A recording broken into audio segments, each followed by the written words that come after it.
Hi mga mommy! Sis, uso ngayon ang trangkaso, especially sa mga bata. Samahan nyo akong gumawa ng lemon shots with ginger, turmeric, and garlic. So, meron tayong tatlong malalaking luya. Hiwa-hiwain lang natin yan ng maliliit.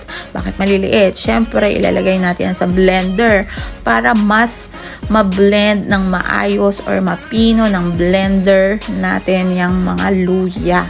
So, bakit luya? Siyempre, luya, alam naman natin, maraming health benefits yan. For instant, it manage weight loss. So, and it lower cholesterol level, protects nerves function, it reduce the risk of cancer. Diba? Next naman, syempre, ang lemon. So, balatan natin lang yung lemon na yan. And then, i-cut natin yan to 4. Maliliit. Ganyan. And then, bakit? Siyempre, bakit lemon? As we all know, ang lemon, it has vitamin C. Keeps your heart healthy as well. Siyempre, it can reduce, it helps you with your weight control, prevent kidney stones, prevent anemia, mga anemic dyan, and also reduce risk of cancer, improve digestive health, boost energy level, boost immunity. Sa mga may skincare nga dyan, karamihan, diba, sa mga skincare nila, may mga kasamang lemon yan. Hindi natin alam kasi it can help you to your beauty regimen. So, nakakaganda yan ng skin. So, we need 11 pieces of lemon. Ayan, hiwa-hiwain lang natin yan ng maliliit. Same lang, balat-balatan lang din natin yan. I-cut natin yan. And then, paano hiwain natin maliliit para, syempre, mas madali siyang ma-blend. So, yun.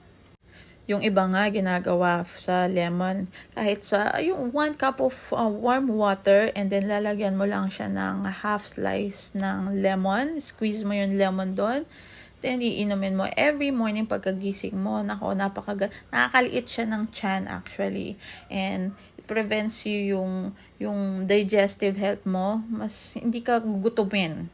And then, ito naman, garlic. Siyempre, mag-cut din tayo ng garlic. Bakit garlic? Kasi napakadaming health benefits din yan. As you can see at mag-research na lang kayo. Ayan na. So, i-blend natin na sila. So, lalagyan natin yan ng turmeric and yan. So, i-blend muna natin ng lemon. After the lemon, yan, i-blend natin yan. Siyempre, after ma-blend, isasalin muna natin siya sa maliit na bowl. Then, after nun, i-blend na natin. Sunod is yung luya. And then, 1 cup muna. And then, next, lagyan natin ng another 1 cup. So, 2 cups of water yan. I-blend natin yan. And then, lagyan nyo pa ng at least onti tubig. And then, ilagay nyo na yung garlic. Yan, ilagay nyo na yung garlic. And then, after na, ilagay nyo na rin yung lemon juice. Yung pinang-blenda ng lemon. And then, ilagyan nyo na rin ng turmeric. And then, after that, ilagay nyo na siya sa big bowl.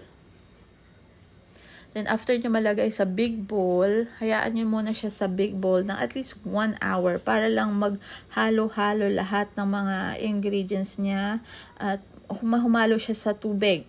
And then, after ng 1 hour, isalin nyo siya.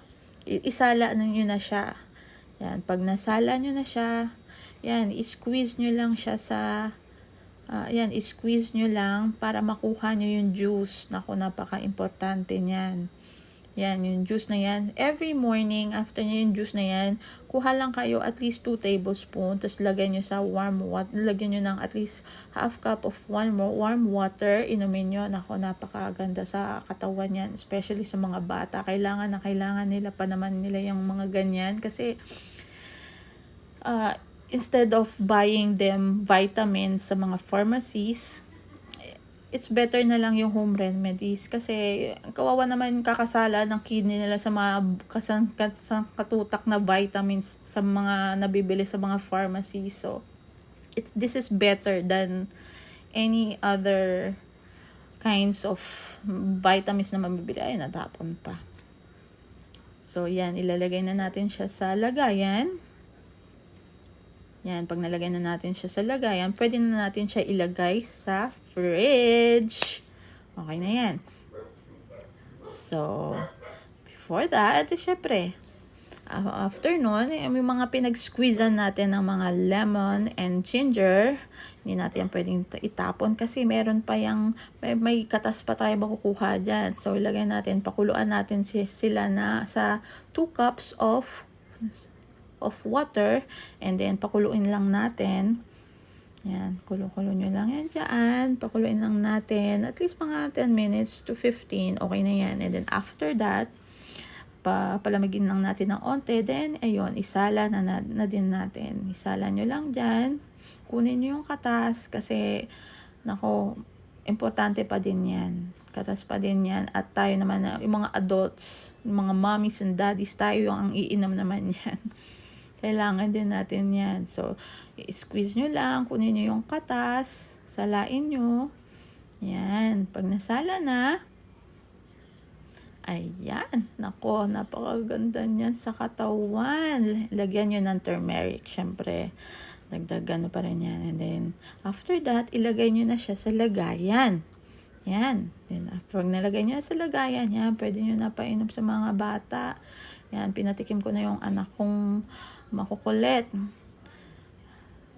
Kasalukuyang may sakit yung bunso ko. So, kaya naisipan kong gumawa ng ganito. Kasi syempre, instead na painumin ko siya ng mga gamot, dagdag ko na rin to para maging maayos yung kalusugan niya. So, syempre, yung mga pinag-squeeze natin, ilagay natin yan sa halaman. Sayang naman, syempre, pampaganda rin yan ng halaman. Bali, yun lang. Thank you for watching!